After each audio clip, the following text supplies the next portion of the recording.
Lucky তোর গোপন কথা কইয়া দিমু, লাকি তোর গোপন কথা কইয়া দিমু। এমদাই কি কই যাস? মরতে যাই, যাবি? বাড়িতে কাম আছে আমার। কাহিনীটা নাকি শুনছস? কি কাহিনী? শুক্রিয়ার বউ তো পলাইছে।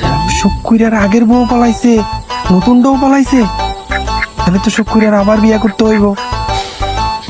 কতবার বলছি হারবাল খা, হারবাল খা, হারবাল খা, আমার কথা শুনছে? দেখ আবার বিয়ে করতে হইব। ভাবি কেমন আছে? তোর কি দরকার? বউর খবর জিগাই। তা যাস কই? বাজারে যাই, হাঁস দুটা শাকগুলা বেচুন। যা, ভালো দামে বেচিস। হ্যাঁ, হ্যাঁ যা। লাকি তোর গোপন কথা কইয়া দিমু, লাকি তোর গোপন কথা কইয়া দিমু, লাকি তোর গোপন কথা কই